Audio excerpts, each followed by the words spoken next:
بسم اللہ الرحمن الرحیم۔ قربانی، اطاعت، ایثار اور عشق الہی کی لازوال داستان۔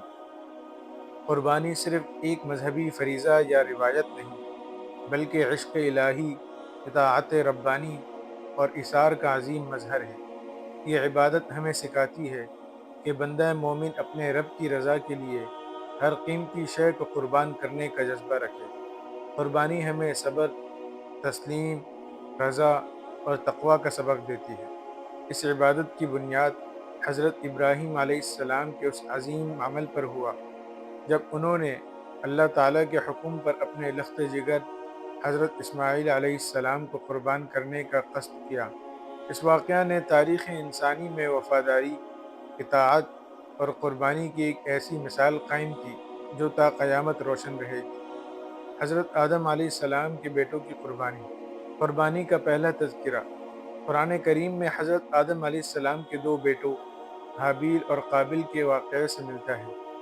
دونوں نے اللہ کی بارگاہ میں قربانی پیش کی، مگر اللہ تعالیٰ نے صرف حابیل کی قربانی قبول فرمائی کیونکہ وہ خالص نیت اور تقوی کے ساتھ کی گئی تھی۔ قابیل کی قربانی رد کر دی گئی، جس کے باعث وہ حسد میں آ کر اپنے بھائی کو قتل کر بیٹھا۔ اس واقعے سے یہ سبق ملتا ہے کہ اللہ تعالیٰ کے نزدیک نیت کی پاکیزگی اور دل کا خلوص سب سے بڑھ کر اہم ہے، محض ظاہری عمل قابل قبول نہیں۔ عظیم قربانی۔ حضرت ابراہیم اور حضرت اسماعیل علیہ السلام کی آزمائش۔ قربانی کی تاریخ کا سب سے اہم اور مؤثر واقعہ حضرت ابراہیم علیہ السلام سے وابستہ ہے۔ جب حضرت اسماعیل علیہ السلام لڑکپن کی عمر کو پہنچے تو حضرت ابراہیم علیہ السلام کو خواب میں یہ حکم ملا کہ وہ اپنے بیٹے کو اللہ کی راہ میں قربان کرے۔ چونکہ انبیاء کرام کے خواب وحی ہوتی ہے، حضرت ابراہیم علیہ السلام نے اس حکم کی تعمیل کا فیصلہ کر لیا۔ جب انہوں نے اپنے بیٹے کو یہ بات بتائی تو حضرت اسماعیل علیہ السلام نے بے مثال اطاعت کا مظاہرہ کرتے ہوئے فرمایا، ابا جان، جو حکم آپ کو دیا گیا ہے اسے بجا لائیے، انشاءاللہ آپ مجھے صبر کرنے والوں میں پائیں گے۔ باپ بیٹے کا یہ مکالمہ اطاعت، محبت اور تسلیم و رضا کا ایسا منظر نامہ ہے جو رہتی دنیا تک اہل ایمان کے لیے مشعل راہ ہے۔ فدیے کا نزول اور سنت ابراہیمی کی بنیاد۔ جب حضرت ابراہیم علیہ السلام نے اللہ کے حکم کی تعمیل میں حضرت اسماعیل علیہ السلام کو زمین پر لٹا کر ان کی آنکھوں پر پٹی باندھی اور چھری لانے لگے تو اللہ تعالیٰ نے ان کی سچی نیت، کامل اطاعت اور بے مثال ایثار کو قبول فرما لیا۔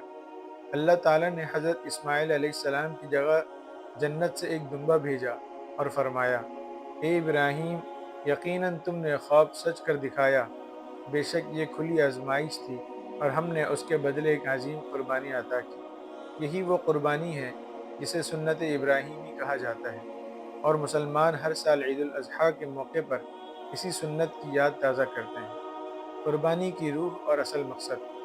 قربانی کا مقصد صرف جانور ذبح کرنا نہیں، بلکہ اللہ تعالیٰ کی رضا کے لیے اپنے جذبات، خواہشات اور دنیاوی لگاؤ کو بھی قربان کرنا ہے۔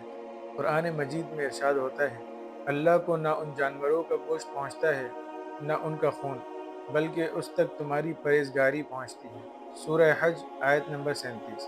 یہ آیت واضح کرتی ہے کہ قربانی کی اصل روح تقوی، اخلاص اور رب کی اطاعت ہے، نہ کہ محض رسم یا رسمیات۔ قربانی اسلامی شریعت میں اسلامی فقہ کے مطابق قربانی صاحب نصاب، بالغ، عاقل مسلمان پر واجب یا سنت مؤکدہ ہے۔ عید الاضحیٰ کے دن نماز عید کے بعد سے لے کر 13 ذو الحجہ کی شام تک قربانی کی جا سکتی ہے۔ نبی کریم صلی اللہ علیہ وسلم نے فرمایا، عید الاضحیٰ کے دن اللہ تعالیٰ کے نزدیک سب سے محبوب عمل قربانی کرنا ہے۔ آپ صلی اللہ علیہ وسلم خود بھی ہر سال قربانی کرتے اور صحابہ کرام کو اس کی ترغیب دیتے۔ قربانی کا سماجی اور روحانی پہلو۔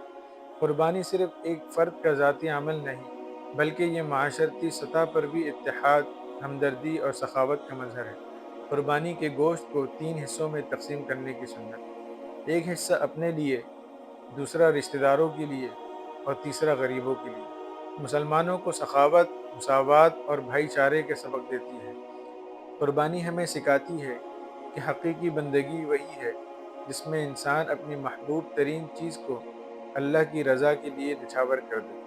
حضرت ابراہیم اور حضرت اسماعیل علیہ السلام کی یہ بے مثال اطاعت، ایثار اور تسلیم و رضا کا عمل رہتی دنیا تک اہل ایمان کے لیے ایک عظیم سبق ہے۔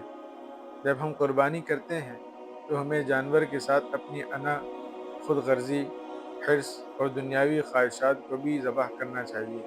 تب جا کر قربانی کا اصل مفہوم ہمارے دل و عمل میں اترتا ہے۔ اللہ پاک ہمیں اخلاص نیت کے ساتھ قربانی کرنے کی توفیق عطا فرمائے۔